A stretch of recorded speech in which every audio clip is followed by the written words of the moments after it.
So we're here today with Zena El Khalil, my very dear sister from Lebanon.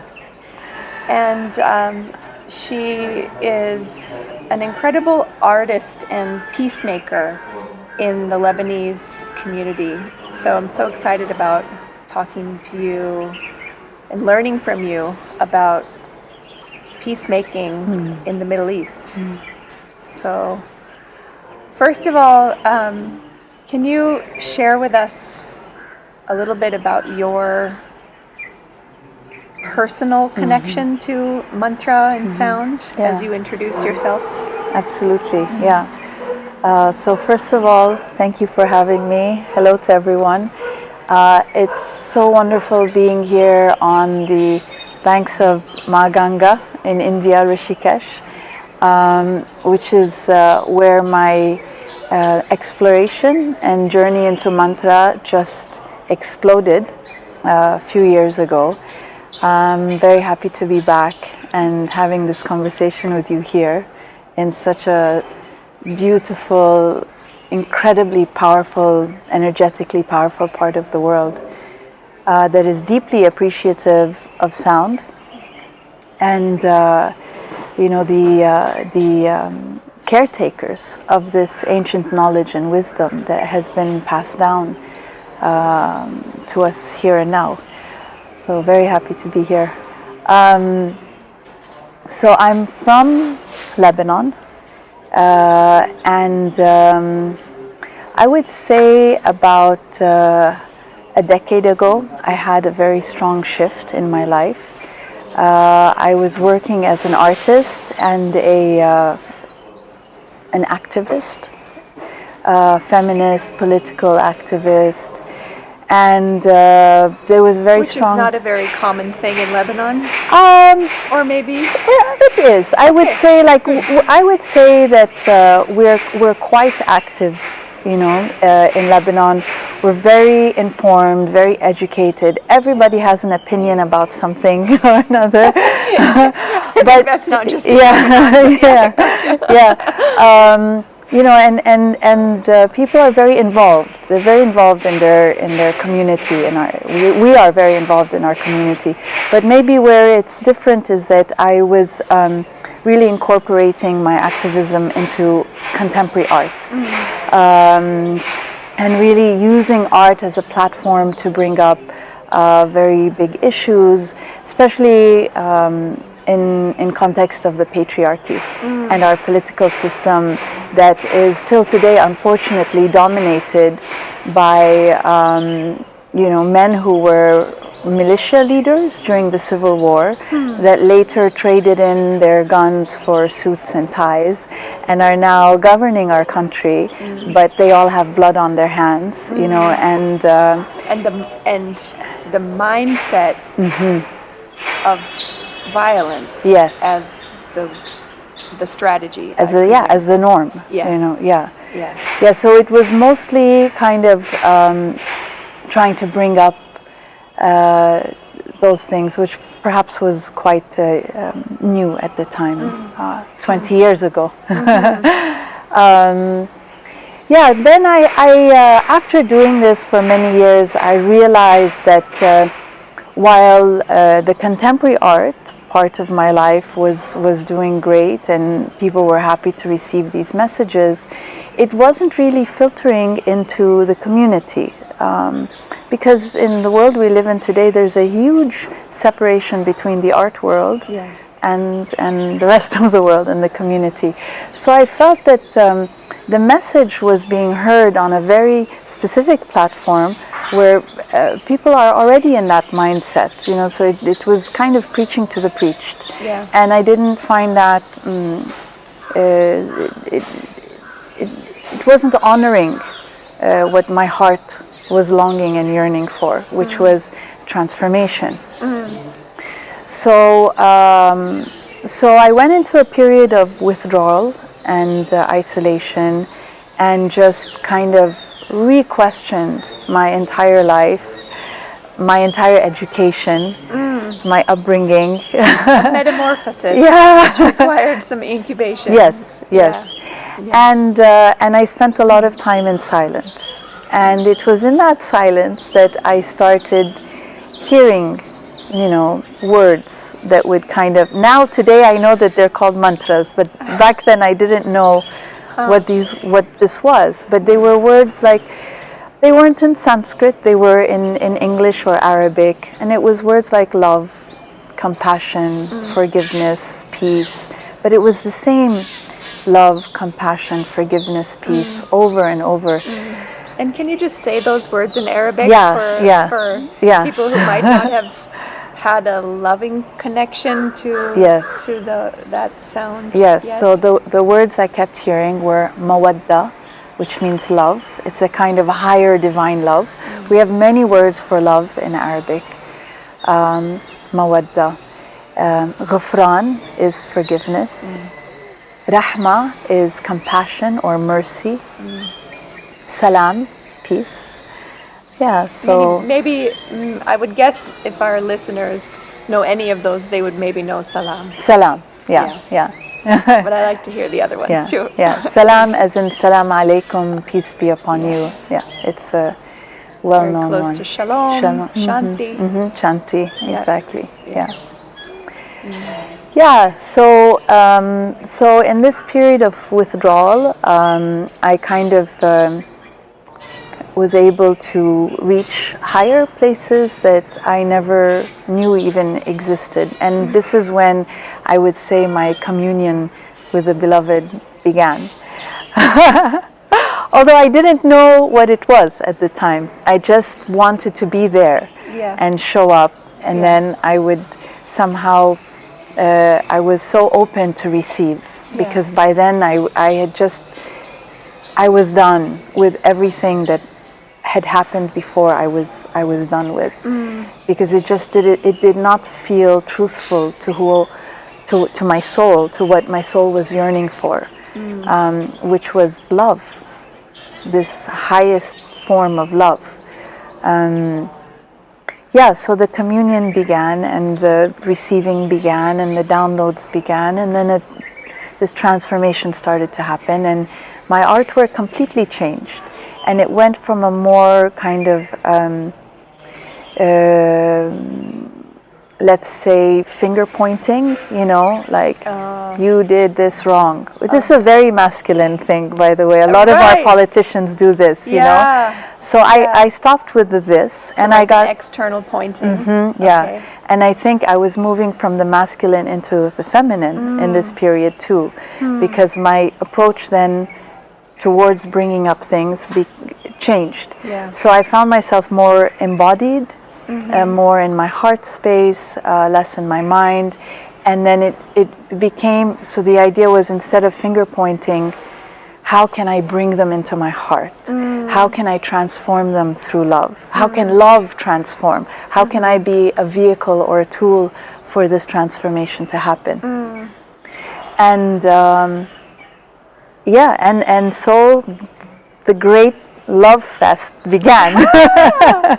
I think it's so, I just want to like mark something, that it's so interesting to hear you say that. You know, I look at the timeline of transformation, and like, when does awareness occur? And oftentimes we know that something needs to be transformed, but the first time we become aware of it is in looking at it, looking at the wrong in other people. And so we focus on what's happening out there. And then, you know, it could be in a relationship, or it could be in a political situation. But then when we start that, you know, that deeper process of taking it in, I think that's when the real grit and the digestion and the empowerment starts to happen. So it's so cool that you are able to articulate that, you know, that process in yourself. And speaking of which, I think that the first step was kind of healing those wounds within myself. 100%. Because you can't take someone somewhere you've never been. Exactly. So I saw the politicians as their mirrors. So these negative traits within me that needed to be healed and cleansed and transformed. So I'm grateful to them because that started my own kind of, self-cleaning and I feel the same way about what's happening in America right now with Trump. I'm actually grateful. Not for a lot of things, but I'm grateful for the reflection. It brings to light the issues that are needing our attention for transformation. That are within. To own that. Wow. And it came with it wasn't easy because I also had my own personal tragedies that taint the process, that sometimes can limit the connection because your ego starts to come in. Well, I've been hurt, I've been violated, I've been taken against my will, I've been kidnapped, I had a gun pointed at me, held at gunpoint. I've had bombs drop on me. That's not ego, honey. That's also like trauma. That's encoded. I've been assaulted on the street. I've been sexually assaulted on the street. All these things that come with living in a war zone governed by, let's say, the darker side of the masculine. So all that needed to be healed and cleaned and transformed. And so I always say I'm so grateful to the pain because it's the pain took me to where I am now. It was my vehicle for transformation. So very, very grateful for all of that. And I think that also my soul knew that I could handle, it needed a certain level for me to kind of break, like it's a good break, and it just, my soul kept asking the universe, bring it on, give it to me, because I was ready for that opening to happen. But it needed, in my case, in my karma, in my personal history, it needed a very strong, repetitive cycles of trauma and violence to finally get that egg to crack open. So that's the back end. That's not a small thing either. I mean, I don't know. We're both blessed, I think, to know a lot of really amazing people and people I would consider to be world changers or like healers on the meta level. And I don't know any single one of us that has not had a traumatic history. It's living through that that gives you not just the resilience but the motivation. To try to prevent that for others or help others. Exactly. Once you've tasted the sweet nectar of this love that comes through, then you can't not share it. It's I think you told me once that if you discover a treasure, it's almost a crime not to share it, right? It's this great big treasure chest. Not sharing the gifts is criminal. It is. It's against universal law to be rich and not share. So that, I guess that was the spark then, which took the artwork to a whole other level of, okay, there's the painting that happens, there's the sculptures, there's the sound and the video, but then how can I take that out of the contemporary art world and into community? And so I started trying to think about ways to involve community either in the process of making the work or somehow connected to the work. And spoiler alert, she did both. trying. No, you did. Talk about that. Okay. Healing Lebanon.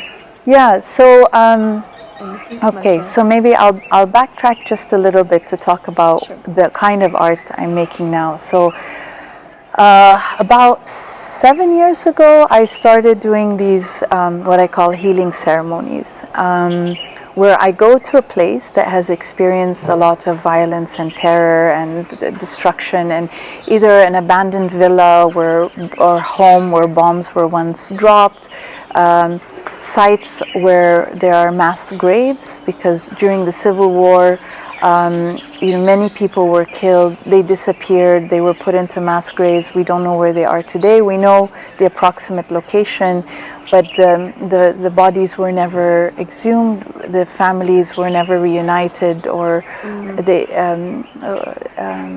never had the consolation of knowing what happened. Closure. Resolution. Yeah, resolution. Closure. Yeah. Yeah. So I sometimes work on those sites where the massacres happened. I've worked in concentration camps. So the idea is that, there is still this kind of stagnant, tamasic, negative energy that's there, that comes from not having resolution. There are the souls of the departed that are, that you can feel, there is something not quite right in these places. Or even, can I just ask you a question about that, because you're speaking about energies or like a vibe to the place that you can't obviously you can't see it. Yeah. How do you perceive it? Do you hear it? Do you in my case, I'm very it's my heart is my compass. So my heart feels it. I feel a strain, a tension, a sadness, fear. Sometimes you'll get the hairs on your skin stand up, but it's mostly I can feel it in my heart. So it will squeeze. I will cry sometimes, and I just know that something is not right. And I try then. So the process is I go to the place and I sit and I commune with the space. So I go into meditation, and I ask the space, tell me what you would like me to know, share what you would like me to hear, sing, share. I'm here to listen. I'm here to hold space. So I spend quite a lot of time doing that in the beginning, also to build trust with the space, not just between the space and myself with the space, so that we understand energetically and also historically. When you say quite a lot of time, do you mean hours, days? Yeah, sometimes it could be hours. Sometimes it will be a place I'll go to for weeks. For example, there was the concentration camp in Khiam in the south of Lebanon. That was a very difficult space for me. And it took me a few times going back to feel comfortable enough to even go into meditation. Because the beginning phase, I was just in shock and disbelief at the atrocities that had been committed there. So like that one took me a few times going back, and then finally when I felt comfortable enough to be able to just wrap your head around what happened and digest the reality. That one. It takes. That's not something to like easily. No. That you could. No. And then it's sometimes the space decides also. Like there was one of the prison cells. There was something there. There was. I felt it to be a female presence that had been in that space for a very long time, and she wasn't really ready to communicate or to share. And then one day, I felt this. Force enter my body, and my body just cramped up as if I had been working out for like a week non-stop. I felt this tension just take over my body, and it really scared me because that had never happened to me. And I understood in my higher body that I had connected to this spirit, to this woman. And I had to leave the space, and I tried the things everyone says, take a shower, pray, blah, blah, but I still felt this feeling of being cramped. And that night, it just happened that was a series of concerts for sacred music happening in Lebanon that were in churches all around every night was in a different church in the city. It's the month leading up to Christmas. We have these sacred music concerts. Nice. So I went to the opening, and it was in a beautiful, very big church. And then all of a sudden, I understood. It was sound that could liberate this woman. And this is still very early in my journey. I was not working so much with mantra yet, or sound, or subtle sound. It was instinctual, like a lot of this work. Yeah. So I stood in front of the choir, went up to the front, and I told the woman, you know, it's time to leave. And use sound as your vehicle to ascend. If you don't know where to go and you don't know what to do, just hold on to this music, and it will take you. I'm feeling very... Yeah, I've got goosebumps. Yeah. So Yeah. a few minutes into it, felt my body relax. I felt my heart open. This weight was lifted. Wow. Wow. She went. Yeah. She went. Just using sound as a guide, as a vehicle. Yeah. Like, I've had moments like this, which sometimes you doubt. You know, especially I'm coming from a very, a background that had not much to do with spirituality, and so I still, my mind will be like, the rational, intellectual. You should, you should have that. Critical discrimination. Yes, it's there very much. Yeah. And then wait for the evidence. Yeah, and then the evidence comes, Yeah. the miracle happens, and then I can rest into evidence, it. Yeah, kind of like, Yeah. okay, wait, Yes. there's something to this. Yeah, and just on a very quick tangent, I mean, this is the scientific method, right? And this is the big conversation a lot of us are having today, is how can we bring science into spirituality? Yeah. How can we bring spirituality into science? Yeah. And, there's the scientific method of gathering data and having this empirical formula. And so I am using that. And it's just in a way that it's a vocabulary or vernacular that is not yet so common. It's new. We're moving from, let's say, big Latin jargon to more evidence, embodied, evidence-based kind of experiences. Yeah. Anyway, to go back, so I go to these spaces, I spend time communing, we connect, and then I start chanting these words in Arabic. Mawadda, rahma, salam, ghufran, mawadda, rahma, salam, ghufran. And this can take a few minutes or a few hours or a few, coming back and forth. And then when I feel like there has been a shift in the unified field, in the vibrational field, you feel it. Yeah. Something opens. Yeah. Again, my compass is my heart, so I feel it in my heart. There's this softening that happens, this opening that happens.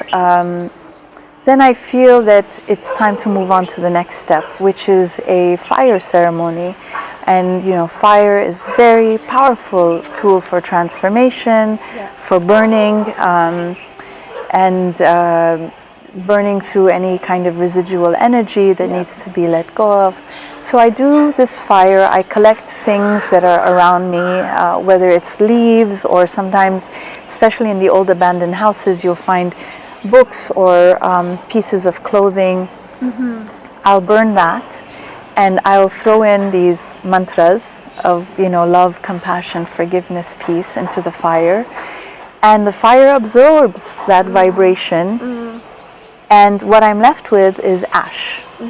And this ash is quite potent. It's carrying the memories, it's carrying the transformational work, it's carrying the mantras. And so I scoop up the ash, I add in some pigment, some dry pigment, which is what we use to make paint. And then I mix it all together with some secret ingredients to bind everything. And sometimes I'll use water that's been blessed or sacred. Last time I was here, I took some Ganga water and added that to the mix. And then I will have my canvases on the floor.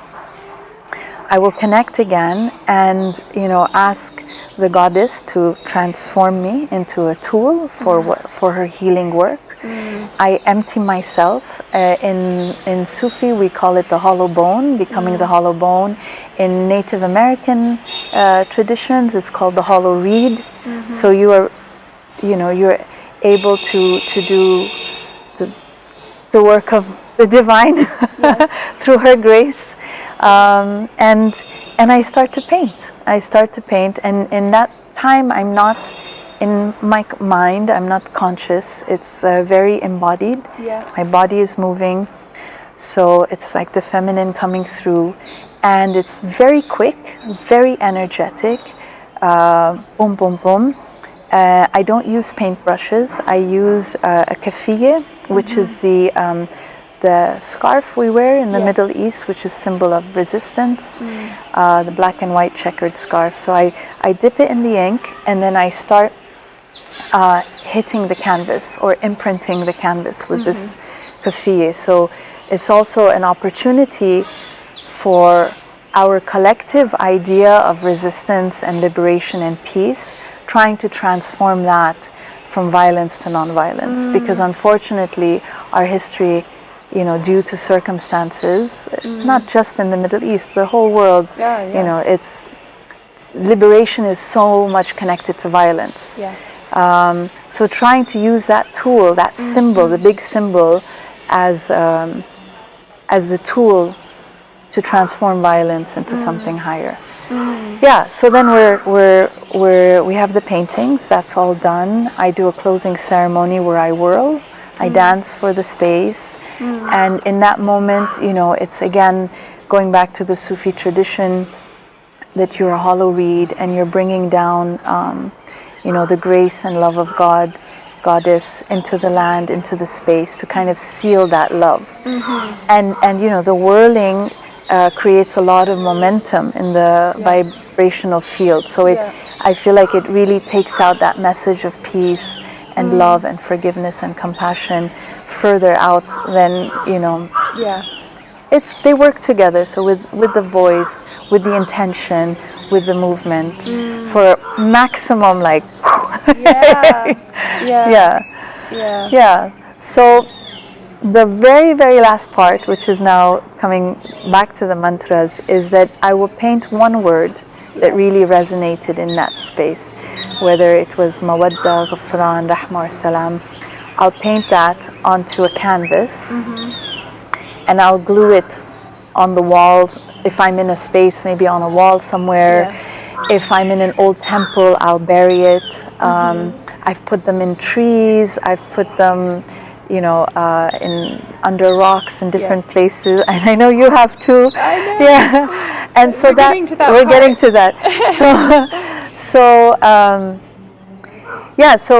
that creates a point on this kind of imaginary grid around the world. It's a point where the mantra is fixing this intention of keeping this energetic connection between my intention with the mantra and the actual physical location. So it's a connector from, let's say, the ethereal, spiritual, vibrational world down to the gross physical world. So it's like an anchor point. And then this way, during my own daily prayers, when I repeat these words, which I do, they connect back to those spaces, keeping that specific vibrational field active. And so then the idea came that, well, why not do this around the world? Why not ask other people to do it? And thus began what is now called the Mantra Matrix project, which is trying to place these mantras around the world, asking people to paint them, set the intention of love, and then put them in this place where they're basically charging those spaces. You'll send us the link to the map? Sure, So that when the people who are chanting the mantras for peace through Yeah. modalities.com can have that map, Yeah. you know, Yeah. in their minds. Yeah. Yeah. And also add their voice Yeah. to the peacemaking. Yeah, definitely. Yeah. Yeah, and I would like to say at this point that, up until now, I had been working purely instinctually, just trusting my gut, listening, learning to listen, learning to be comfortable in silence so that I could hear the unstruck sound, the seed, the potential, but I had no idea what I was doing. I was just following a kind of instinct. And then I decided I didn't decide, she decided it was time to go deeper. Yeah. And, that led me to India. I was looking for a program where I could study the deeper, the history of mantra, the deeper meanings, and how I could take it further. I wanted to go deeper into sound and music. I'm not a musician. I don't have any musical background, but I understood that it was through sound that we could really make the most impact in the world, positive, peaceful impact. And that's when I found you. What a happy day that was. Yes, very, life-changing. And I'm so grateful, for your ability to communicate these ancient wisdoms into practical language that we can understand today. And also your ability to remove the mystery, and just present it for what it is. When I say mystery, I don't mean the beauty, or I mean that sometimes people will shroud things to keep you at a level where you cannot completely understand. And so you question. But through the Heart of Sound program, these ancient traditions and knowledge was presented with so much transparency that it really allowed us to take what we need and take it to the level and get to where we needed to get to, with so much openness and honesty and compassion. That's it. It's compassionate teaching, where it's coming with a level of transparency that you don't always find in programs today. Yeah. So that was enough about me. Okay. That was that was very I'm so glad, and it's an honor to have that dharma, that righteous work of making it accessible, so that people like you can do the amazing work what I need to do with a little bit more, with that groundswell of knowing that it's supported. Exactly.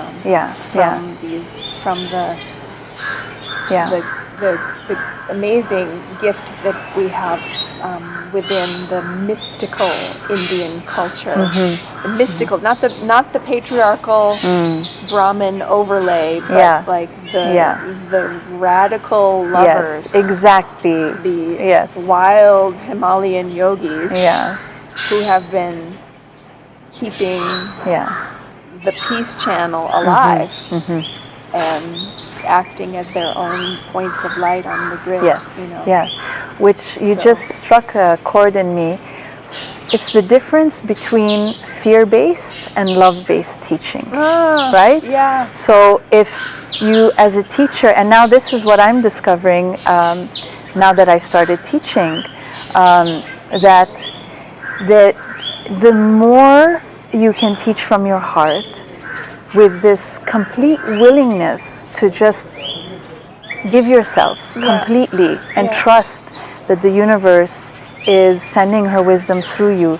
The more you can be in your compassionate body, the more you can share, then it's love-based teaching will take students so much further. then the whole, you might not be ready to hear this, or this is, I can't share this book, or you have to do this ritual, you know, which is very, the old hierarchical, patriarchal, yes. Yeah, we said it. Yeah. Yeah. Well, you know, to take that idea of a shift from pointing outward to listening inside, from hierarchical kind of, you know, like the never-ending ladder up to some goal that you can never quite attain. You know, that's you know, that disconnection from embodied loving presence right now. I mean, to me, those are all signs of the choice that we have to make. You could call it masculine and feminine, although that, you know, is kind of limiting to the possibilities of the masculine. You know, I'd rather not say it that way, but you know, a shift into embodied loving presence for me is a really, it is a musical lesson. And one of the things I had wanted to ask you about is, we've talked before, we're friends. We've talked before about the tribal mentality that is all over the world, and especially with the rise of these nationalistic politicians all over the world, kind of contracting. My interpretation is this contraction into the fear and protection of the tribe, which you live in a very exaggerated sense of that with Lebanon and the civil war that you grew up in. I'd like to know, how has awareness of mantra and sound in your personal practice, how has that helped you to break down those tribal barriers in your own mindset? Very easy. It broke open my heart, you know, and once the heart is free, then there are no borders, there are no boundaries, there's no hierarchy, there's no patriarchy, there's no war, there's nothing. It's just being in the state of unconditional love can take you to very high places. If you can, you know, as one of my personal favorite teachers says, you know, Ramdas, you know, his teacher told him, love everyone and do not lie, which means you can't, my understanding is that you can't half love someone. You can't love someone if you can't, you know, if you're a good politician, if you're a good dictator, it just doesn't work. You just have to completely surrender to love, completely surrender to love. And then you don't see the people anymore. You don't see the ego. You see the soul. And when you can connect on a soul level, I think that's when you can do the higher work. Because if you're going to be talking ego to ego, then you're going to be using a lot of these tools that doesn't work for everyone. You know. And you're going to be constantly in like comparison and competition. Limited. Yeah. Exactly. It like the person, like the micro tribal, like how you know, even between two people there can be like this, you know, battle and constant negotiation for safety and territory. Exactly. And so there's always going to be comparison. Well, I gave you this, you have to give me this. I did this for you, you have to do this. Here's money for an air conditioner, vote for me in next elections. You know, here are an air conditioner. You know, here are some guns, vote for me next election. It's perpetuating this low energy cycle of karma, where you're still in your fear body. You're still in your fear body. So I found with my own personal experience, the only way to break out of that was to reach the state of higher unconditional love. And what took me there was sound. Music, sound, mantra. It was working on changing my personal vibrational field, which then I believed could extend onto the field around me, will affect my sound body instead of your fear body. Exactly. Sound, love, love, sound,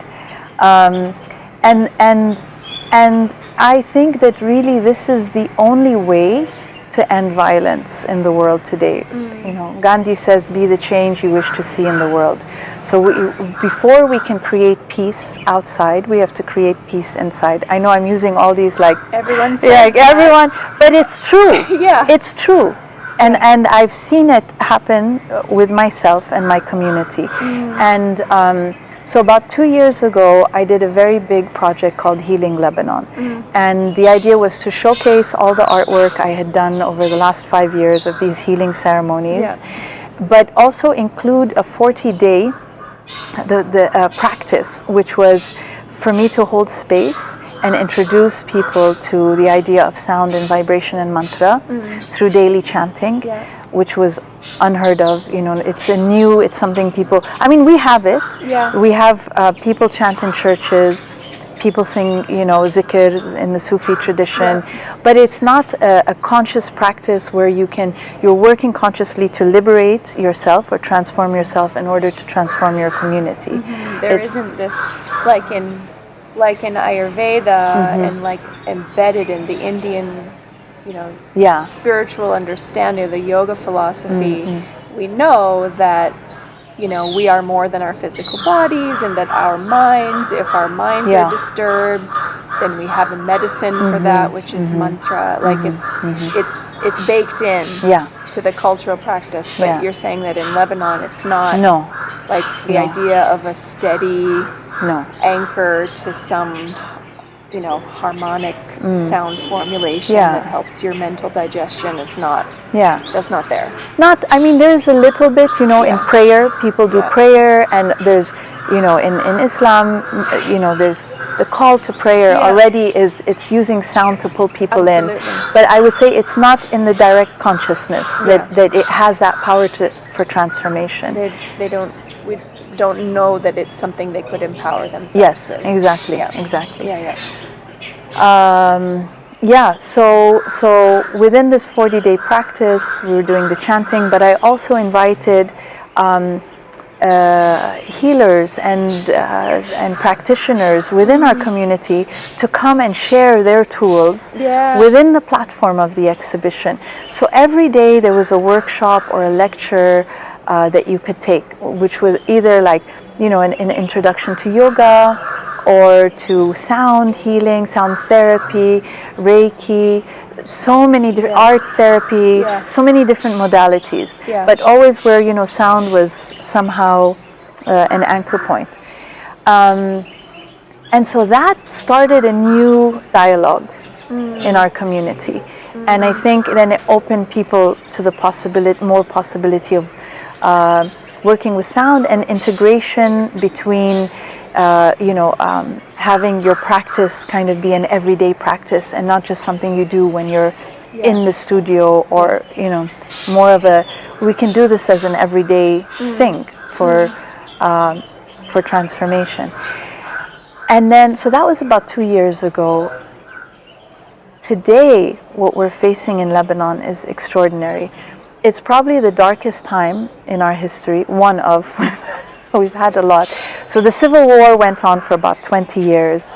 It was brutally violent. So many people killed in the worst way possible, based on religion, segregation, very, very ultra-violent ways of ending lives, and disgusting, you know, and that went on for about 20 years. Then we had a period of peace and rebirth, but then about, 15 years ago, we started with little things happening here and there, but where we are today is both dark and light. So we've had a revolution start in October, where people for the first time are gathering together, despite religious backgrounds, despite cultural, socioeconomic backgrounds, coming together and demanding the end of our government. Because as I mentioned previously, our government, everyone in power today, in big positions of power, was directly involved in the civil war, you know, in the 70s and 80s. Wow. And so we're calling for an end to that, for an opportunity for a new Lebanon to come through. And so we've been protesting on the streets every day. And I was amazed by how peaceful everything was. Wow. How it's the first time in our history where we came together, chanting, standing together, supporting each other with this common objective of bringing down the government in the most peaceful way possible. Yeah. And I kept saying, I know this, I've seen this before. It's the same feeling I feel when I'm in the yoga studio or when I'm chanting. And I understand now that part of our healing after the Civil War, we had many people go into practices like yoga, but perhaps they weren't aware of when they would be needing, it was more of a healing, but then in this moment, it's beyond healing. It became community building, connection, unity, resonance. So we were all vibrating on this beautiful, similar, peaceful resonance that I attribute directly to all the work of the incredible yoga studios that have opened up, especially in the last 5 years. It's just, there's a yoga studio on every street, on every corner. Wow. We have yoga studio, like we're teaching yoga in the refugee camps, as you know. And I really believe that it's that practice of discovering that sense of inner peace, that we were able to bring that to Revolution Square. Wow. Because we tasted it. So once you know that taste, you can bring it, you know how to bring it and share it. So I have so much gratitude in my heart for all the incredible teachers that for the last 20 years have been teaching, whether it was yoga or reconciliation or nonviolent communication, all these things that people have been doing, NGOs, community building. Finally, we had the chance to, to bring those new tools. I mean, so it's beyond inspirational and powerful to hear that, and like, I guess for everyone who has the pleasure of being part of this conversation, I mean, how could we think about some seemingly hopeless situation? I mean, I've not lived through Civil War. I've not been, stabbed, beaten, held at gunpoint, hung out in concentration camps. I mean, I don't have that. I have not gone into that particular bandwidth, and I would imagine that a lot of people who have been blessed to live in peaceful places could even begin to imagine what that's like. And so that you can say that about the power of a self-connection practice, that it can give not just hope and warm fuzzies, and not even just healing on a personal level, but that you feel that it changed the trajectory of an entire collective consciousness that is opening into literally a revolution. Like, that's Hara Hara Gange. Yes. That's a prayer we say here in in Rishikesh, praising the obstacle-destroying power of the flow of compassion Yes. and grace. Yeah. Hara Hara Gandhi. Hare Gandhi. Yeah. Yeah. Wow. Yeah. Wow. Yeah. Well, that's a pretty. Yeah. That's a good. Does that feel like a good place to wrap up and summarize this conversation? I guess I would. It's a great note. I would. Yeah. Maybe like ending with the seed. You know that. Don't. You know, I've learned never to underestimate the power of where you plant your seeds. We have this. You know, time is always. We're always fighting time. You know, we want peace now. We want healing now. We want transformation now. But we don't understand how time works and the time of the universe and the way things need to happen that is directly connected to our own personal growth. You know, we're not separate from what's happening with the universe. So there are moments of grace where she allows us to feel the pain, to go through the trauma, so that we can plant our seeds for our personal growth, our personal journey, our personal learning. And we don't really know when they will bear fruit, but they will. They will when everything aligns in the way that it needs to.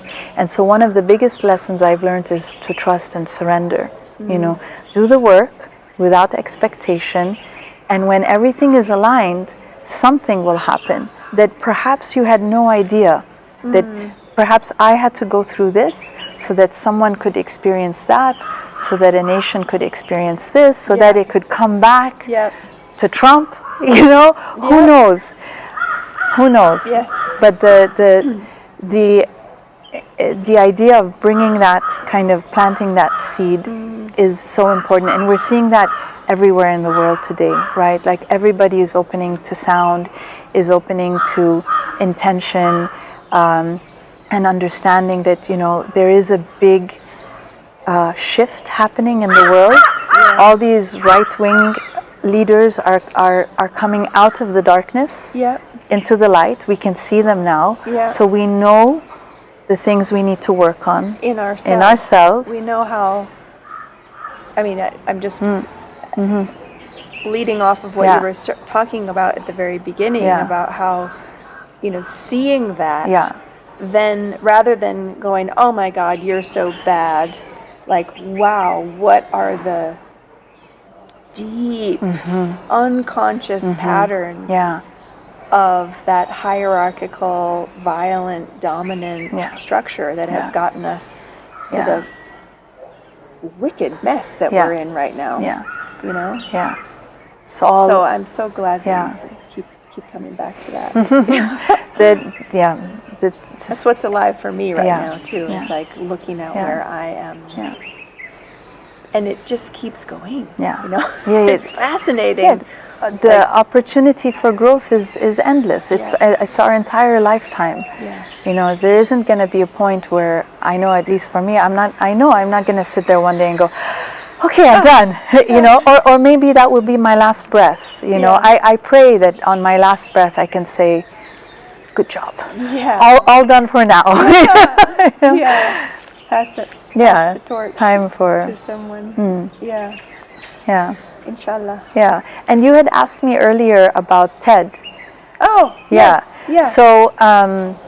So I have a fellowship with TED, TED.com, which means I get to go to the conferences, and you know, and TED is, just to kind of circle back to our discussion on science within spirituality. So, you know, TED is the mothership of science, and it's very rare and very difficult to bring in spiritual conversations, you know, without this empirical evidence. And you know, it's been a couple years that I get to go and I get to talk about my work, and you know, it's like I feel like it's my way to bring in my activism, which before was political feminist, then it was cultural, and then, you know, after discovering Andrew Harvey, I now use the term spiritual activist. So I bring in that kind of spiritual activism into TED, where I can share these tools that are quite scientific, in my opinion, because they have proven over and over again to work. Yeah. And yeah, so the last couple times I've held workshops in sound and chanting. We've been chanting at TED, and it's been just phenomenal. The feedback has been great, and you know, they've been asking me to do it. And last year I presented the Mantra Matrix project, where we had people coloring. Yes, there was coloring going on at TED in Vancouver, where people could actively participate in, you know, and learn about the power of mantra and sound. And so that gives me a lot of hope. It just shows, first of all, that people are ready to bring, you know, spiritual practice back into everyday life, and that there is no separation between science and spirituality. And at the end, it's just vernacular. It's a different way of talking about things. And so I hope that this little seed will you know, bear fruit in many people's lives. And it's an honor to be able to take this work that started on the banks of, you know, Ganga and Rishikesh out to Vancouver at TED. So very, very grateful. It's an honor to be a bridge, a vehicle in this way. So cool. Yeah. So in both science and religion can either be used for fear or for love. So it makes my heart so happy to know that you're navigating those spaces in between, and that you're, you know, I know where you're coming from. I mean, that you're doing that bridging work in so many ways. So. No, I'm so grateful to you. I love you. In so many ways, I love you too. Thank you. Yeah. Thank you so much. And thank you for this opportunity to share. Yeah.